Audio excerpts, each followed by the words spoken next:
Hello बच्चों, welcome to पढ़ाई Ninja. तो आज हम पढ़ने जाने वाले हैं एक सुपर इम्पोर्टेंट टॉपिक जिसका नाम है पावर शेयरिंग।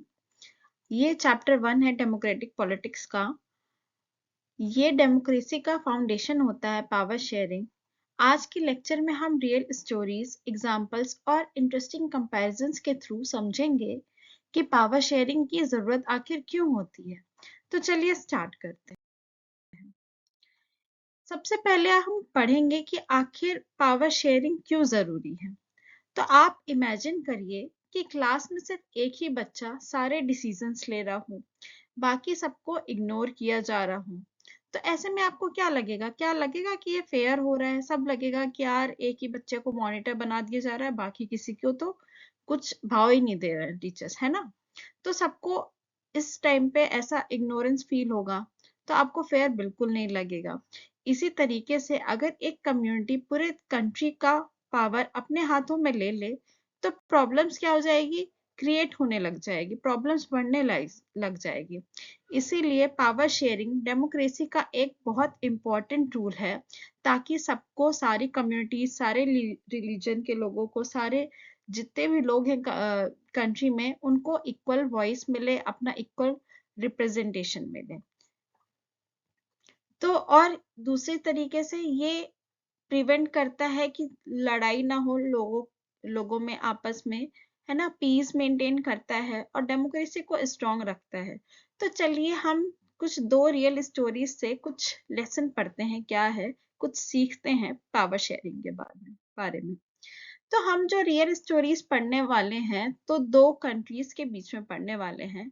एक है हमारा बेल्जियम, जो कि यूरोपियन कंट्री है, और दूसरा है ये हमारा श्रीलंका, जो कि इंडिया के साउथ साइड में है। तो ये आप रेड डॉट से देख सकते हैं, ये बेल्जियम है और ये श्रीलंका है, और ये पूरा वर्ल्ड मैप है। तो अगर सबसे पहले हम बात करें बेल्जियम की स्टोरी की, जो कि एक स्मॉल कंट्री है पर उसकी डाइवर्सिटी बहुत ज्यादा है। तो बेल्जियम एक यूरोपियन देश है। यहाँ पे 3 लैंग्वेजेस का यूज किया जाता है, पर लैंग्वेज डाइवर्सिटी काफी ज्यादा है। 3 लैंग्वेज का यूज करते हैं लोग, जैसे कि 59% डच स्पीकिंग लोग हैं, उनको फ्लेमिश कहा जाता है। 40% फ्रेंच स्पीकिंग लोग हैं और 1% जर्मन स्पीकिंग लोग हैं। और ये सारे लोग एक ही कंट्री में रहते हैं। और इनकी जो कैपिटल है ब्रुसेल्स, उधर लगभग 80% लोग फ्रेंच बोलते हैं और 20% डच है। तो इनके बीच टेंशन बढ़ती जा रही थी, स्पेशली ब्रुसेल्स में, क्योंकि ब्रुसेल्स में देखिए आप, फ्रेंच लोग हैं वो ज्यादा हैं एज कंपेयर टू डच। अगर सही स्टेप्स ना लिया जाए तो क्या होगा? कॉन्फ्लिक्ट्स होती, ठीक है? तो और यहाँ पे जो 1950s और 60s में काफी ज्यादा प्रॉब्लम होने लगी हुई थी। तो एक स्मार्ट सोल्यूशन के साथ बेल्जियम आया। तो चलिए देखेंगे क्या है। तो अगर बेल्जियम के स्मार्ट सॉल्यूशन की बात करें, तो उन्होंने क्या करा था, देखते हैं, जानते हैं। तो बेल्जियम ने एक ये बहुत ही ब्रिलियंट सॉल्यूशन निकाला था कि उन्होंने पावर शेयरिंग की।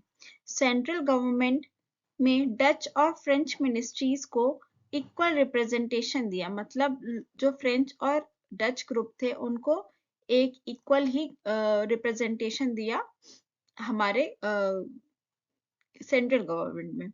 फिर स्पेशल लॉज कुछ बनाए गए थे जो दोनों कम्युनिटीज को सेटिस्फाई करते हैं।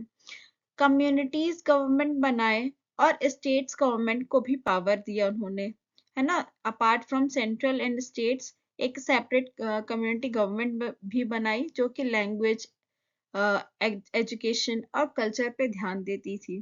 तो इसका रिजल्ट क्या हुआ? शांति, स्टेबिलिटी और यूनिटी। बेल्जियम ने डाइवर्सिटी को स्ट्रेंथ बनाया, और यही बेल्जियम का जो मॉडल है उसको हम कह सकते हैं यूनिटी इन डाइवर्सिटी। ये आप देख सकते हैं कि ये जो European multi level governance structure था, कि सेंट्रल गवर्नमेंट था, फिर स्टेट रीजनल गवर्नमेंट था और कम्युनिटी लोकल गवर्नमेंट था, जिससे पावर शेयरिंग भी प्रॉपर होती थी सब में, और लेजिस्लेशन भी प्रॉपर होता रहता था, फंडिंग होती थी, मतलब सब चीजें इक्वली उन्होंने डिवाइड पावर शेयर कर दिया था।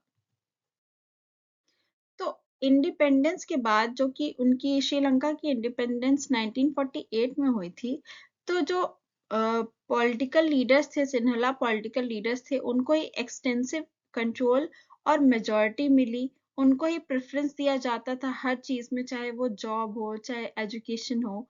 तो एक ही कम्युनिटी को बहुत ज्यादा रिस्पॉन्सिबिलिटी और प्रेफरेंस देने लगा। इससे क्या हुआ? इससे जो भी तमिल जो कम्युनिटी थी, उनको लगा कि उनकी आइडेंटिटी को दबाया जा रहा है, उनको इग्नोरेंस फील होने लगा, डिस्क्रिमिनेटेड फील होने लगे और अलग सा कुछ महसूस करने लगे, है ना? तो ये देखिए, आप देख सकते हैं कि इधर क्या क्या पॉलिसी इंट्रोड्यूस की हुई है कि Sinhala was declared the only official language, जिसका एक्ट था 1956 एक्ट। बुद्धिज्म को स्टेट प्रोटेक्शन दिया गया, और गवर्नमेंट और एजुकेशन में सिन्हला स्पीकर्स को फेवरिज्म दिया। अब आप ये देख सकते हैं कि ये बेल्जियम मॉडल क्या था? इक्वल फ्रेंच, जो हमने पढ़ा कि equal French and Dutch minister थे सेंट्रल गवर्नमेंट में, कम्युनिटी गवर्नमेंट दिया, सेपरेट गवर्नमेंट थी ब्रुसेल्स में, और central government power shared with state government. अब श्रीलंका में क्या हुआ? तो देखते हैं कि श्रीलंका में कॉन्फ्लिक्ट आ गया। तो जब डाइवर्सिटी को रिस्पेक्ट नहीं किया जाता, तो कॉन्सिक्वेंसेस सीरियस होने लगते हैं।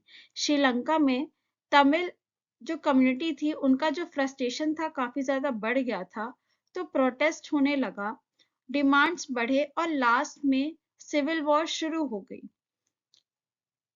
ये एग्जाम्पल क्लियरली दिखाता है कि मेजॉरिटी अगर रूल करे, तो डेमोक्रेसी को वो बहुत ज्यादा डैमेज कर देता है। ठीक है, और ये क्या करने लगे थे? ये तमिल स्टेट का भी डिमांड करने लगे थे, जो नॉर्थ और ईस्टर्न श्रीलंका में है। ठीक है, तो जो सिविल वार था लगभग 30 साल तक चला गया, जिसके कारण इकोनॉमी लॉस्ट और बहुत सारे लोगों की जानें भी गई, टेंशन हर जगह थी। तो यहाँ पे आप ये कह सकते हो कि जो पावर शेयरिंग थी, वो बुरी तरीके से श्रीलंका में फेल हो गई थी, बल्कि जो बेल्जियम में था, वो बहुत अच्छी तरीके से उन्होंने पावर शेयर कर। तो हम ये सीख सकते हैं कि जो ये मेजॉरिटेरियनिज्म होता है, वो एक डेंजर का रूप होता है। अगर हमने मेजॉरिटी को ही बस साथ दिया और बाकी माइनॉरिटी का ध्यान नहीं रखा, तो कॉन्फ्लिक्ट्स होंगे, डिवीजन होएगा। ठीक है, और यहाँ पे क्या होता है? जहाँ पे मेजॉरिटी रूल करती है, वहां पे डेमोक्रेसी भी खत्म हो जाती है। तो पावर शेयरिंग एक ऑप्शनल चीज नहीं है, डेमोक्रेसी के लिए बहुत ज्यादा जरूरी है पावर शेयरिंग। तो अब हम आते हैं कि एग्जैक्टली पावर शेयरिंग हमें डिजायरेबल क्यों होता है। तो इसके दो रीजंस हैं। सबसे पहला है प्रूडेंशियल, ताकि फाइट ना हो, पीस रहे और स्टेबिलिटी रहे। तो प्रूडेंशियल रीजंस का मतलब है कि एक प्रैक्टिकल और बहुत बेहतर आउटकम्स ही ये निकाल सके, ताकि कोई भी सोशल कॉन्फ्लिक्ट्स ना हो, पॉलिटिकल सिस्टम में स्टेबिलिटी बनी रहे, और कंट्री की यूनिटी भी बनी रहे।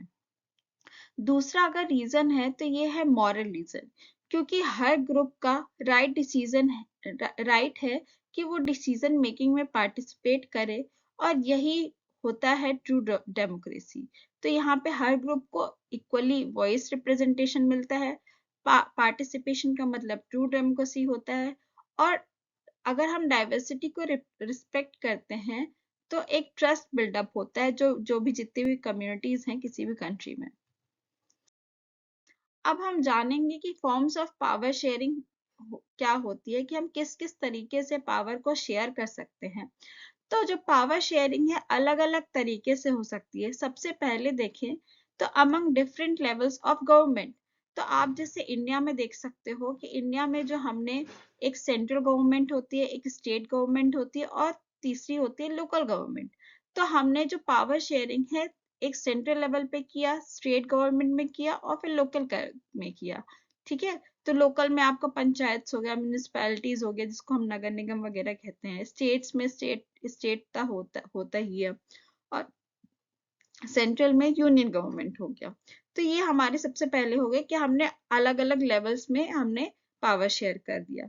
फिर हमने अलग अलग, जो दूसरा फॉर्म है पावर शेयरिंग का, वो है कि दूसरे अलग अलग हमने सोशल ग्रुप्स में भी पावर शेयरिंग कर दिया। चाहे वो कम्युनिटी में हो, अलग अलग कम्युनिटीज में कर दिया, कास्ट लैंग्वेज में कर दिया, रिलीजन में कर दिया। तो जैसे आपने देखा है कि इंडिया में रिजर्वेशन सिस्टम है, कुछ लोगों को रिजर्वेशन मिलता है जॉब्स में, हर चीज में। तो जैसे एससी होगा, मैं शेड्यूल कास्ट, शेड्यूल ट्राइब और अदर बैकवर्ड क्लासेस के लोग जो भी होते हैं उनको रिजर्वेशन मिलता है हर चीज में। तो यहाँ पे हमने कुछ अलग अलग सोशल ग्रुप्स में भी हमने पावर शेयर कर दिया। फिर पॉलिटिकल पार्टीज और प्रेशर ग्रुप्स में भी हम पावर शेयर करते हैं, जहाँ पे कोएलिशन गवर्नमेंट फॉर्म होती है। कोएलिशन गवर्नमेंट मतलब अगर किसी की भी मेजोरिटी नहीं होती है तो दो अलग अलग पार्टी के लोग संगठन करके एक साथ आके वो गवर्नमेंट बनाते हैं। तो power is shared among different parties. तो दो या तीन पार्टीज के बीच में पावर शेयर्ड हो जाती है। और फिर चौथा है कि division of power among organ of government.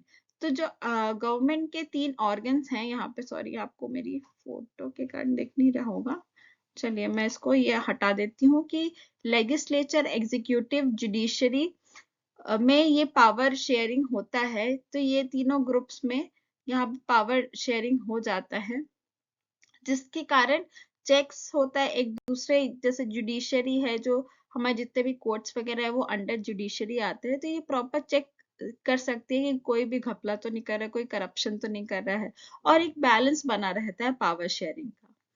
तो ये बात हो गई हमारी फॉर्म्स ऑफ पावर शेयरिंग की। अब हम देखेंगे कि पावर शेयरिंग जो है इंडिया में इतना आखिर मैटर क्यों करता है। तो इंडिया में आपको पता है कि इंडिया एक one of the world's most diverse country है, क्योंकि हमारे यहाँ हर डाइवर्सिटी के लोग रहते हैं। कहीं गुजराती हैं, बंगाली हैं, पंजाबी हैं, तमिल्स हैं, कश्मीरी हैं। तो बहुत अलग अलग diverse culture, religion, tribe, language के लोग रहते हैं। तो अगर हमने पावर शेयरिंग नहीं किया तो क्या हो जाएगा, हमारे देश में कॉन्फ्लिक्ट्स होने लगेंगी, लड़ाइयाँ होने लगेगी, डर का माहौल आ जाएगा, और लोगों को यही फील होगा कि यार एक ही ग्रुप को बहुत ज्यादा पावर दे दी और दूसरे ग्रुप को दी नहीं है, दूसरे कम्युनिटी को दी नहीं हुई। तो एक इनइक्वालिटी की फीलिंग आ जाएगी। तो बिना तो अगर हमने पावर शेयरिंग किया तो क्या होगा कि पीसफुली, जैसे अभी हम रह रहे हैं, इंडिया एक यूनाइटेड कंट्री के जैसे तरीके से रह रही है, तो वैसे रह पाएगी। तो पीसफुल एग्जिस्टेंस हो जाएगा, को एग्जिस्टेंस हो जाएगा हमारा। हर किसी की ग्रोथ होएगी अगर हम पीसफुली एक दूसरे के साथ रहें। तो ट्रस्ट बना रहेगा बिटवीन कम्युनिटीज के, पंजाबीज हैं, बंगालीज हैं, गुजराती हैं, राजस्थानी हैं। तो इन सब के बीच में हमारा एक ट्रस्ट बिल्डअप रहता है और स्ट्रॉन्ग और स्टेबल डेमोक्रेसी बनी रहती है। तो आपको पता है कि इंडिया हमारे वर्ल्ड में सबसे हाईएस्ट डेमोक्रेटिक कंट्री है, या फिर सबसे लार्जेस्ट डेमोक्रेटिक कंट्री है। क्यों? क्योंकि इतने सारे कम्युनिटीज, रिलीजन, लैंग्वेज, कल्चर के लोग रहते हैं, इस कारण हम वर्ल्ड्स लार्जेस्ट डेमोक्रेसी हैं, है ना। तो अगर हम अब समरी की बात करें तो सबसे पहले हमने देखा कि बेल्जियम में एक successful power sharing model implement किया था। उधर सक्सेसफुली पावर को शेयर किया था among central government, state government and local government. फिर श्रीलंका में फेल हो गई थी, क्योंकि उधर क्या हुआ था, सिन्हला जो थे उनको ही मेजोरिटी पॉलिसीज का ही फायदा मिल सका। फिर अगर हम पावर को शेयर करें तो क्या होता है, उससे हमें पीस मिलता है, स्टेबिलिटी तो रहती ही हुई है, और इक्वल पार्टिसिपेशन रहता है हर एक कम्युनिटी का। फिर डिवीजन ऑफ पावर देख लें तो हमने गवर्नमेंट लेवल में किया था, जिसको हम कहते हैं यूनियन, या फिर सेंट्रल, स्टेट और लोकल गवर्नमेंट। सोशल ग्रुप्स में किया था, पॉलिटिकल पार्टीज में किया था, और गवर्नमेंट ऑर्गन्स जैसे कि लेजिस्लेचर, एग्जीक्यूटिव और जुडिशरी में। पावर शेयरिंग आप ये कह सकते हो कि हार्ट है डेमोक्रेसी का। अगर पावर शेयरिंग नहीं होगी तो डेमोक्रेसी भी उस कंट्री में नहीं होगी। तो यहीं पे हमारा चैप्टर 1 कंप्लीट होता है। Thank you for watching the video. अगर आपको वीडियो पसंद आया हो तो लाइक ज़रूर करें, अपने दोस्तों के साथ शेयर करें, और अगर चैनल को सब्सक्राइब नहीं किया हो तो ज़रूर करें। चलिए मिलते हैं नेक्स्ट चैप्टर में।